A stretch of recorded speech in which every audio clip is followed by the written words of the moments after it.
Hi, my name is Angela, and I'm an alcoholic. Hi, Angela. I've been through this process with a Big Book Step Study sponsor and working the latter steps to the best of my ability every day.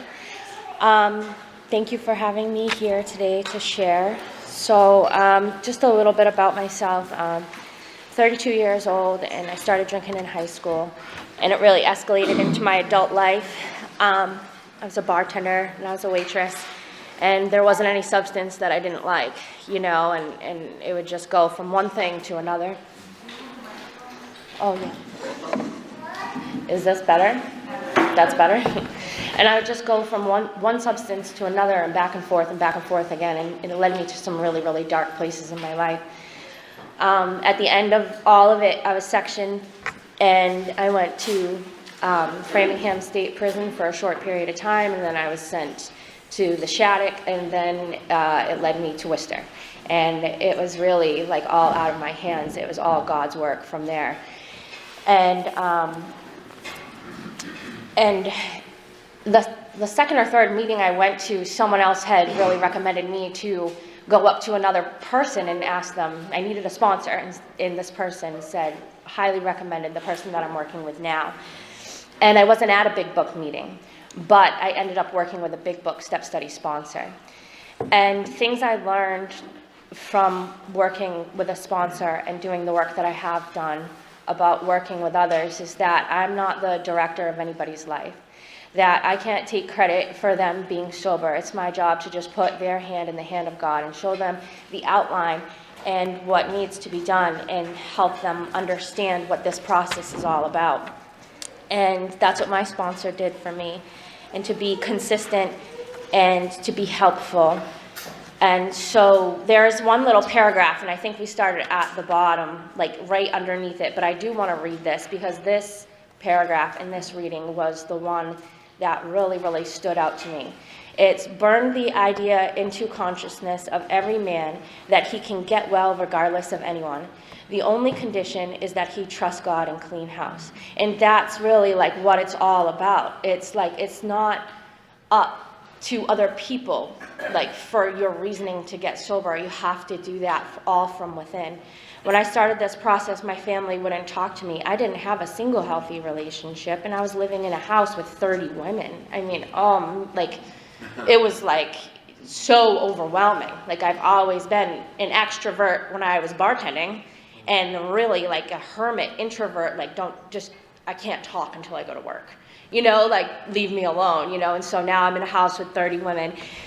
And honestly, when I started this process, like I wasn't the best about picking up the phone, but I had somebody that came, made an appointment with me, and came every week no matter what. And we took it slow. And I had done a lot of damage using substances and chemicals and, being prescribed things. Like I needed to go slower, and that's what we did, but we just kept doing the work. Like it didn't stop, and we continue to do work every single week. Like just because I've been through the process, like doesn't mean that I just stop doing the work. I have to continue to do what worked for me in order to be able to help anyone else.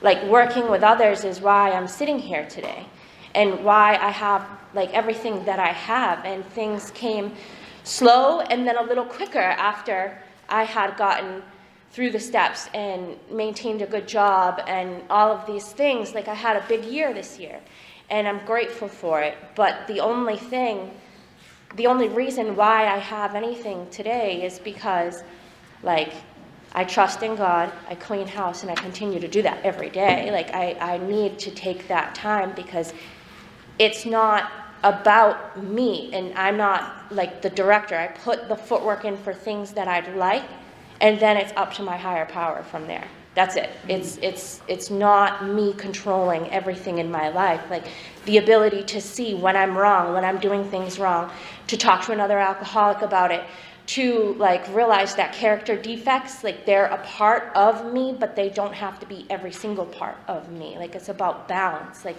I'm not seeking to be a perfect person, because our imperfections is what make us all different. And some of them are good. Maybe, an imperfection of mine is that I really need to have like, things in a certain order in my house, but then again, I drive my husband kind of crazy over it, but so is it an imperfection or something good? It's just unique, it's different, but not so much so that, I'm above or below anyone else.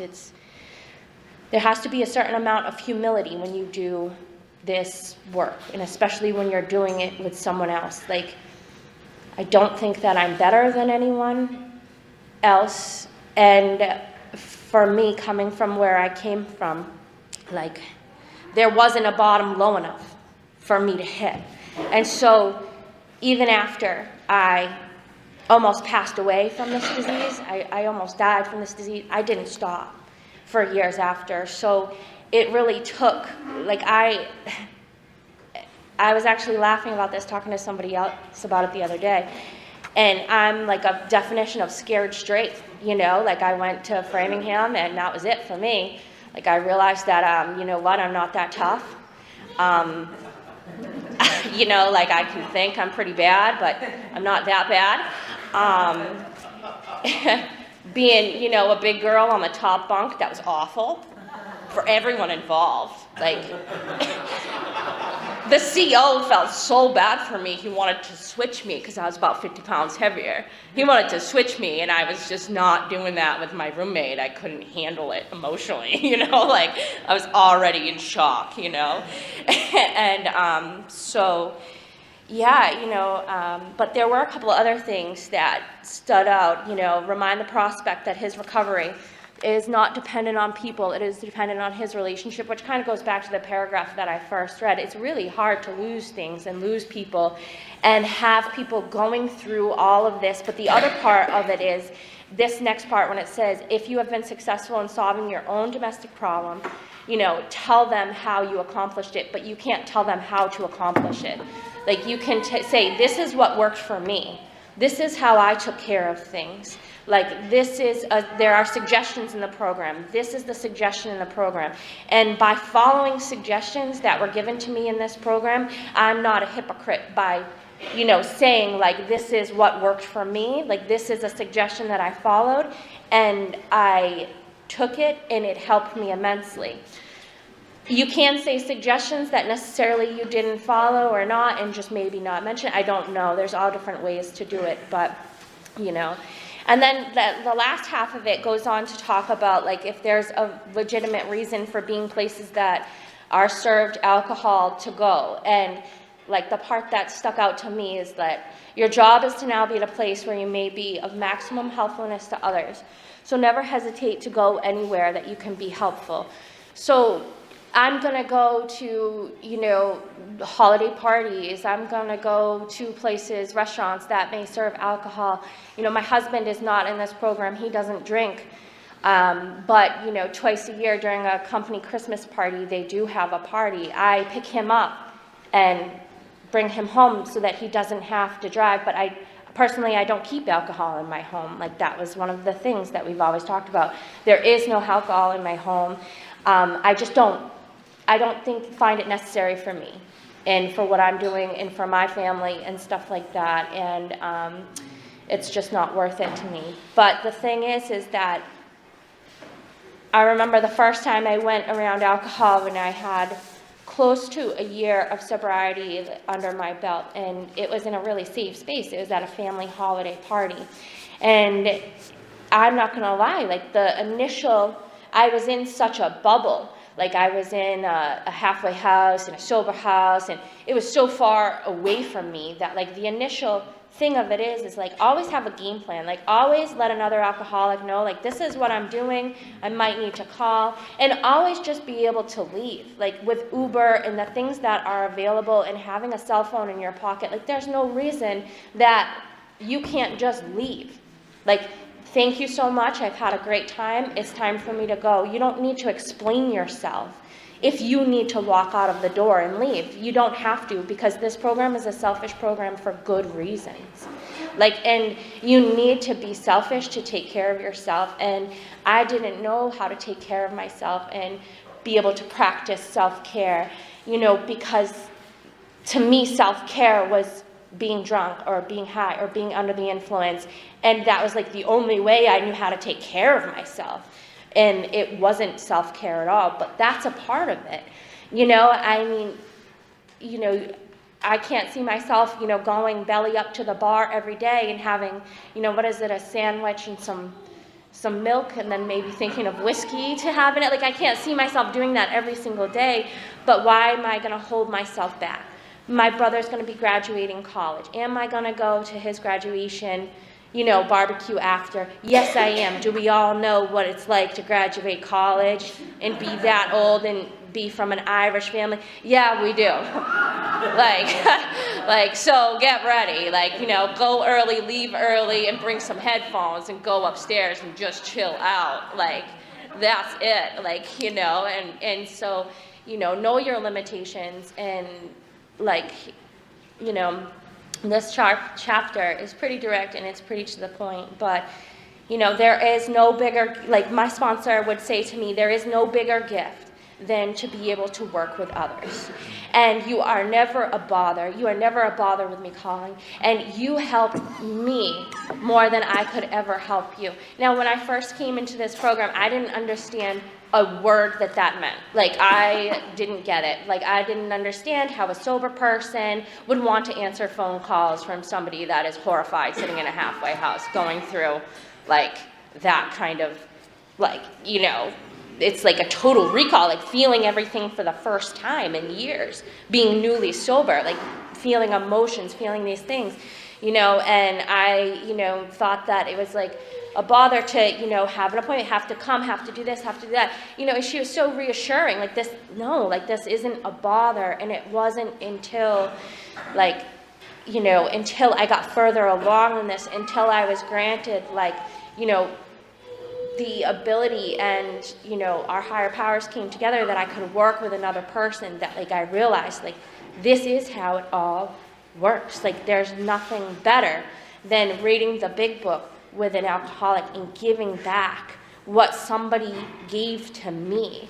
And, like, there is no better feeling of that intimate connection that you get with another woman, for me, you know, that you get with another woman that is, you can relate, and it doesn't, your stories don't have to be exactly the same. And, you know, they can have similarities, but, like, you can relate to the pain, because there is no pain that's greater than another if that's that person's greatest pain. Like, you can't be in this program and compare your pain to other people's pain. Like, that's not how it works. Like, you just have to acknowledge that that person has gone through enough to need to make changes in their lives, you know? And, like, there's a lot to it. And, you know, it mentions that, you know, sorry, I just kind of lost my train of thought here. So it says, like, in our belief, any scheme of combating alcoholism which proposes a shield to the sick man from temptation is doomed to failure. I'm living proof of that. You know, I had a bad breakup with my ex-boyfriend when I was 19, and I was pissed, and I moved to California. I was like, you know what? No, we're really done, and I'm moving. And he's like, where are you going? I'm like, LA. Thank you. Bye. I mean, like, what? And I actually pulled off like 6 months of sobriety. But in doing that, I was going to the gym. I had 3 jobs. And then I got like this bout of insomnia and realized that my fake ID from the girl that I worked at the dry cleaning store with, that looked nothing like me at all, it was sitting in my wallet. I'm like, oh my God, I haven't slept for days and days, you know? And I walked past this little liquor store all the time, every day on my way home down Sentinel Avenue in LA. You know, I walked past it all the time, and I was like, you know what, I'll just grab a 6-pack. You know, so it's not like you think that you can just like pick up and relocate and get away from alcohol. Yeah, maybe that'll work for a short period of time, but wherever you go, you bring yourself with you. Like, you're gonna be there, and, you know, working out at the gym, yeah, that's healthy. Having 3 jobs, I don't know what to say about that other than I couldn't afford to pay rent in LA. I didn't really think that process through, and I really didn't think it through when I was paying $1,400 a month for rent. Like, at 19 years old, that's crazy. That's what my parents were paying for a mortgage. Like, I mean, I don't know, but, you know, but that's the thing is, you know, like, relocation for me this time around, like, being removed, you know, because I ran in Boston, I was in Boston, and I was on the Cape, and I just came back and forth, back and forth, back and forth. And so to be in Worcester, like, I was born in Hahnemann Hospital, and all of my family has history and roots here, like, for a very long time, from when my great-grandparents came over from Ireland. They lived in Leicester, and, you know, all of that stuff. Like, this is where, you know, the majority of my family is, all of my father's side of the family, except for my father, who moved away. And so, like, I think that this time around, it was strange that I came here, because it wasn't in my hands at all, and with the public transportation that was available in Worcester, it wasn't really my top choice. But, like, I feel, in a way, I feel really at peace here, and I feel like it's come, like, full circle. Like, this is where, like, it's all come back around to Worcester, and I'm comfortable here, and I feel like the support of fellow alcoholics and the support of my family. I miss my immediate family, but they're not that far away. And it's helped me break off, like, the codependency that I've had on my family. When it mentions in here, like, you know, people lose their families. I wasn't married, but I had a very, very tight relationship with my father, and with my mother somewhat, but my dad and I were really, really close, and he was my biggest support, but also, like, my biggest enabler, and not even trying to be that. But I would scare him so much that he couldn't let me be homeless and you know, just at the end of December. Like, he'd give me a pass until, you know, the end of spring, and then be like, you gotta figure it out. You know, like, I can't, like, I almost caused my parents to have a divorce. Like, there's so much to it, you know, but it got to a point where no one would talk to me. They just shut it down, and not that long ago when I went home, my dad, like, explained to me, I couldn't talk to you. You know, I couldn't go there. I couldn't do it. You know, and he said, but I have a brother that's in an Ivy League college. I have another brother that's finishing his college degree, magna cum laude, and they're going places educationally. But he looked at me and he said, you know, I work kind of a blue collar job, and he said, your sobriety, everything you're doing means the absolute world to me.